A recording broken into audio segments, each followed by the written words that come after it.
and welcome back. If you've been following along, welcome if this is your first time here. As many of you may know, my name is Madison and I own and operate an urban flower farm called Brew City Blooms in Milwaukee, Wisconsin.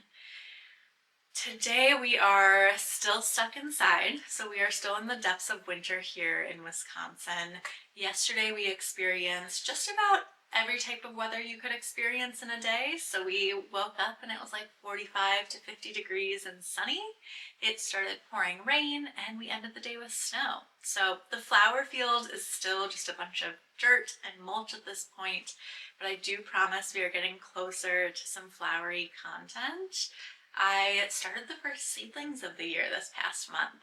So I have seedlings in their little trays under grow lights in my basement. I shared another video just a couple weeks ago on how you could start your own cut flower garden and a little bit more about that process. So if you're interested, definitely go and check that out. We went to the Milwaukee Art Museum and saw the new art installation there. It is this beautiful flower installation where they have kind of mechanical arms, I guess you would say, dripping down from the ceiling. And if you've never seen the Milwaukee Art Museum, it is this building that is reminiscent of a sailboat, and there's these huge glass ceilings and there's arms that open and close throughout the day with the sunlight, which is really beautiful. And these flowery mechanics have been dropped down from that ceiling, and the flowers open and close, and there are all sorts of different pastel colored shades. It almost looks like the dahlia field when it's open and in bloom. So it definitely was a great way to experience flowery things in the off season when I'm craving some fresh flowers here. What else have we been up to? We went down to Chicago for a weekend. My sister and her boyfriend were down there for his birthday and we grabbed lunch, did a bunch of thrifting and antiquing, and picked up some fabric, but otherwise not a lot going on here. So I thought today we would mix it up and I would take you through all of my favorite items that I use in the garden. This slow time of the year is a great time for me to take stock of all of my inventory, look at all of my gardening tools, see if anything needs to be replaced, see if I should sell anything secondhand that I haven't really been using.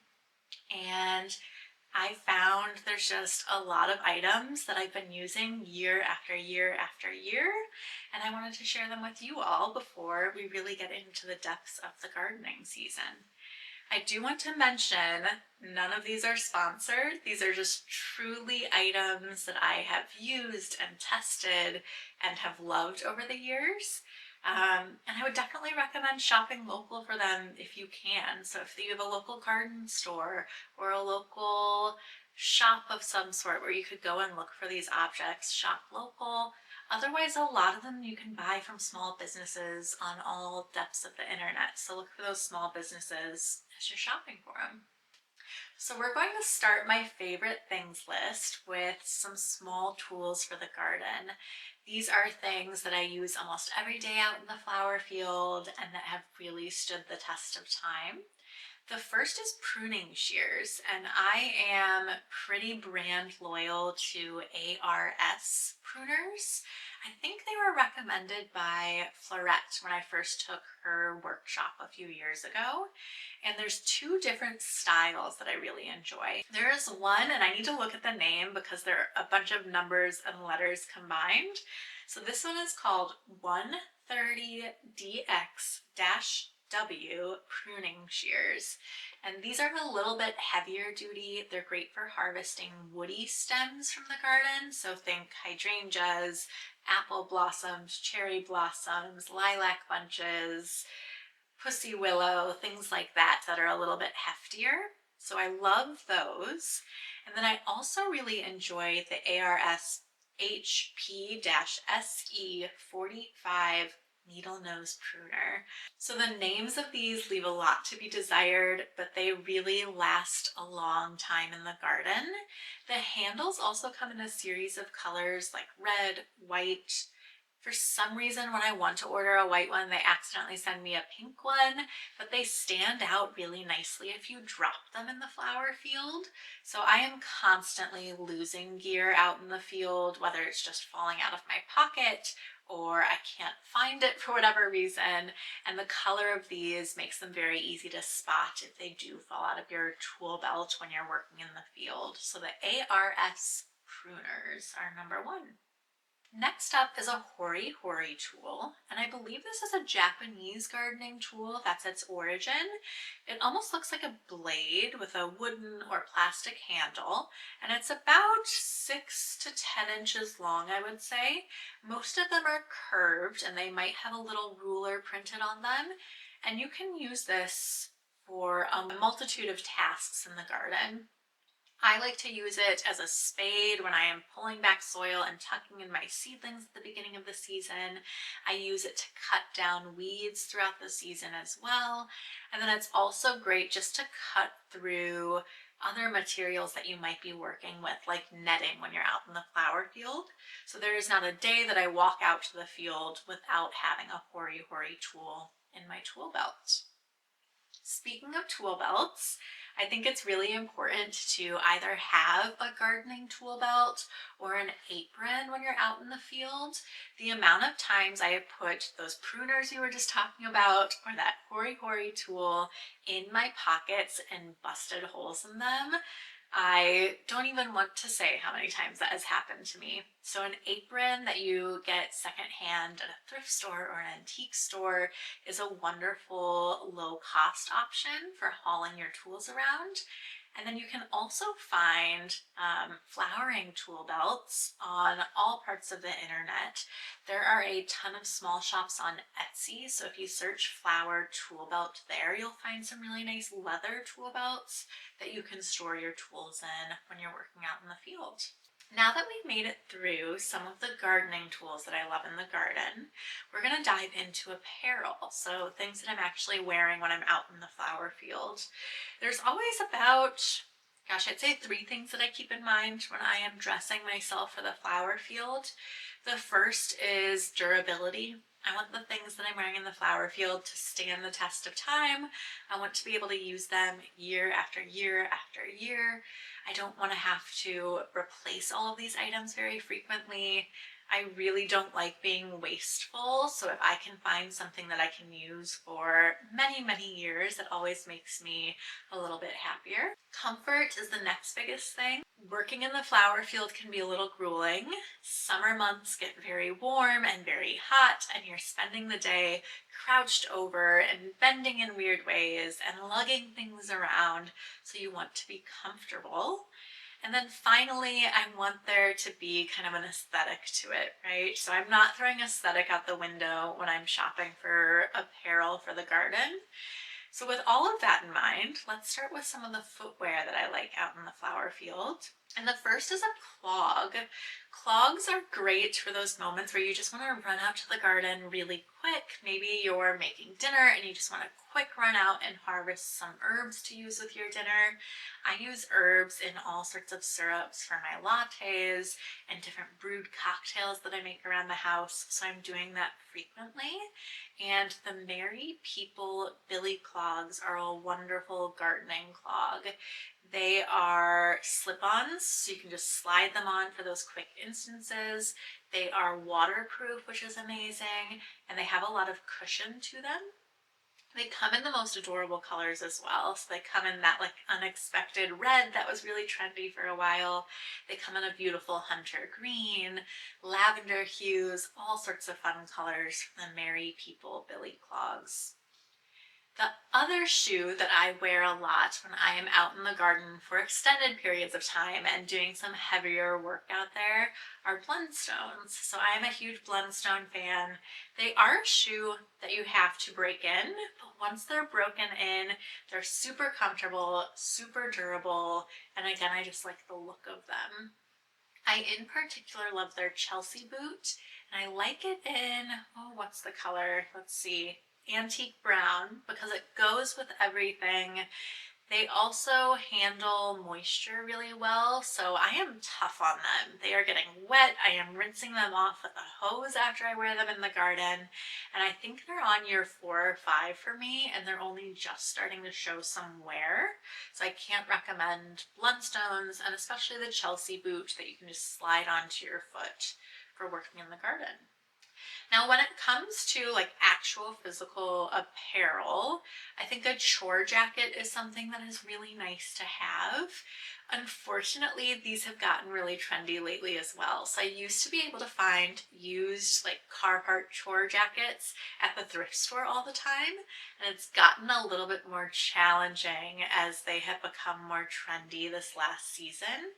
But if you are able to find just a chore jacket at a used store, I love them. Things that I look for a chore jacket are a lot of pockets that I can put pruners in, that I can put pens in, my cell phone when I'm out in the flower field so I can snap pictures quick.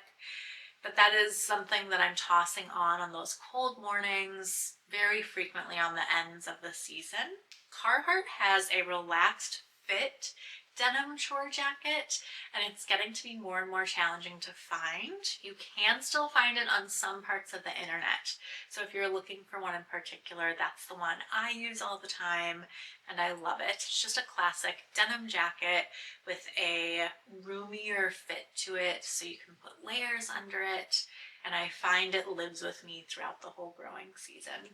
Next up on here is a UPF shirt. So UPF clothing is clothing that has sunblock built into it, and I love the shirts in particular, if they're like a button-up shirt, because you can toss them over top of overalls or a t-shirt, and you don't have to worry about lathering up with sunscreen before heading out to work in the morning. The shirts that I really like are from Eddie Bauer, and it's called the Departure 3.0 long sleeve shirt.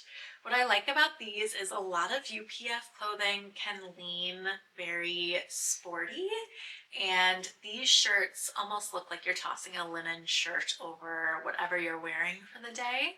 They come in all sorts of colors, classic khakis, some punchier blues. They're refreshing the colors constantly over at Eddie Bauer. But I really love the button-up shirts to toss over overalls, so I'm not worried about getting sunburnt or getting sun damage out in the garden on sunny days. Now the last little bit of clothing is coveralls or overalls, or I guess if you're not in the United States, people call them dungarees. So I wear overalls, I would say 75% of my days in the flower field. I love that it's just one item that you need to find in the morning when you're getting dressed. It's one item that you're getting dirty out in the garden, so it cuts down on laundry as well, which is really nice. And there's two brands that I keep coming back to time and time again. Carhartt is the obvious one, so I love the Carhartt women's overall. I like it in the Carhartt brown, the railroad stripe, and then like the natural just white canvas. Those are all really nice. I'm 5'4", so I like the short version as well. That way it's not dragging in the mud and getting dirty on the bottom when I'm working. And the really nice thing about Carhartt gear is the durability component. They reinforce the knees in all of their workwear pants, which is so nice for working in the garden. That's usually the first place that gives out on my clothing. And if you get a little tear in that outer kind of reinforced knee, there's many layers beneath it, so you can keep wearing them year after year after year. If ever I do get like a little hole or a little piece that is getting worn in any of my gardening gear, I really love putting different like little flowery patches over them as well. So that's a way to get some more life out of your gardening clothing. The last brand of overalls that I really love is Souk, and they are an Australian woman-owned brand, and they specialize in workwear for women, and the cut is a little bit more comfortable for a woman's body. There's pockets and spots that just make sense as well. And they are a little bit more fashionable, I guess we could say. So Souk overalls are another really fun brand, and if you're in Australia, you might be able to find them locally. The last bit that we're going to go over are some items that I love to pair with flowers around my house. So all summer long, I'm harvesting blooms in the flower field, bringing them inside and arranging them in different ways around my home. And there's different things that I like to pair with them just to add a little bit more visual interest, whether it's prop styling for a photograph or just getting them styled to sit and live in my home for that week. And the first is brass candlesticks. So brass candlesticks are something that I am constantly looking for on Etsy and eBay and Facebook Marketplace and thrift and antique stores. They look better when they are used, so they get better with time, they get some of that beautiful patina to them, and there's something that's just really beautiful next to a big vase of billowing flowers. So I would look for all of those secondhand if that's something that you are on the hunt for. And to go along with that are my favorite candlesticks. So Yumi or Yummy, I'm not sure how you say it. It's Yummi. Candles are some of my all-time favorite candlesticks. They last incredibly long. They don't drip too much wax, so you're not cleaning up after them very often. And they have this color called sandstone, and it burns the most beautiful shade. It's not pink, it's not gray, it's somewhere in between. I had those candlesticks at my wedding, and they are the only candlestick that I ever burn in my house. So Sandstone by Yumi, Yummy, however we say it. The final thing I'm going to recommend is a pin frog. So if you don't know what a pin frog is, it is this little metal disc. Sometimes they're ceramic, but most of the time they're metal. And there's a series of pins on top of them. And what's really cool about those pins is you can take one of your stems and you can stab it into the pins and it will stay exactly where you place it. Pin frogs are a wonderful alternative for something like flower foam. So flower foam is single use. It's made up of tons of microplastics. When it's sitting in your vase, those little plastics are leaching out into the water, and then you're dumping that water down the drain, which is just creating this vicious cycle. And pin frogs are just a great alternative. They're reusable. They can make arrangements that are just as beautiful, if not even more beautiful and more complex than things that are stuck into big blocks of foam. So I have a couple brands of pin frogs I really love. Michaels tends to carry some that are pretty good quality, but you can also find them at your vintage stores and thrift stores. So if you are someone who enjoys thrifting, the next time you're out and about, keep your eye out for little pin frogs when you're shopping around. You can usually find them secondhand. I love pin frogs so much that I actually worked with a local ceramic artist here in Milwaukee, Little Fire Ceramics, and we designed a small, low-profile vase that is designed to be used with a pin frog. So if you're finding them out in the wild and you're interested in looking at those vases, I think I have only like a handful left, maybe like 4 or 5 of them left over on the website if you wanted to check those out too. So those are all of my favorite things. I hope that if you're able to track down some of those things at some local shops in your community, or if you find them when you're out and about thrifting and antiquing, that you enjoy them just as much as I do. I am going to keep sharing all sorts of flowery content and some home updates on the first and third Fridays of every month. So if you want to subscribe to the page and turn on notifications, you can keep following along.